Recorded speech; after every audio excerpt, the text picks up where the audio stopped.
देश भर की अदालतों में 5.5 करोड़ केस पेंडिंग। संसद में सरकार ने दी जानकारी। इनमें से 90,000 सुप्रीम कोर्ट में तो 63 लाख मामले 25 अलग अलग हाई कोर्ट में है लंबित। केंद्र सरकार ने 11 दिसंबर को राज्यसभा में बताया है कि देश भर की अदालतों में कुल 5 करोड़ 49 लाख से ज्यादा करीब 5.5 करोड़ केस पेंडिंग है। कानून मंत्री अर्जुन राम मेघवाल ने लिखित उत्तर में कहा है कि सुप्रीम कोर्ट से लेकर निचली अदालतों तक लंबित मामलों का बोझ लगातार बढ़ता जा रहा है।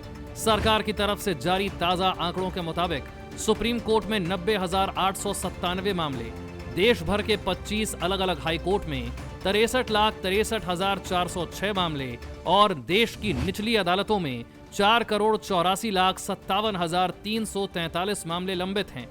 ये आंकड़े 8 दिसंबर तक के हैं। कानून मंत्री ने बताया कि न्यायिक देरी कई कारणों की वजह से हो रही है।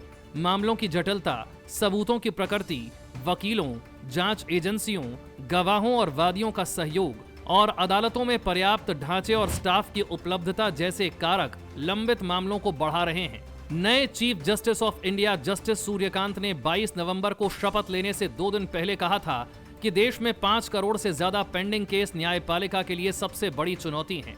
उन्होंने कहा था कि इस बैकलॉग से निपटना और विवाद सुलझाने के लिए मीडिएशन को बढ़ावा देना होगा। जस्टिस सूर्यकांत ने कहा, सुप्रीम कोर्ट में पेंडिंग केस की संख्या 90,000 को पार कर गई है। मेरी पहली और सबसे बड़ी चुनौती ये पेंडिंग केस है। मैं इस बात में नहीं जा रहा कि ये कैसे हुआ, कौन जिम्मेदार है। हो सकता है लिस्टिंग बढ़ गई हो। उन्होंने उदाहरण दिया कि दिल्ली के लैंड एक्विजिशन विवाद से जुड़े करीब 1200 मामले उनके एक फैसले से निपट गए थे। जस्टिस सूर्यकांत ने कहा कि दूसरा मुद्दा मीडिएशन है। यह विवाद सुलझाने के सबसे आसान तरीकों में से है और ये सच में गेम चेंजर हो सकता है।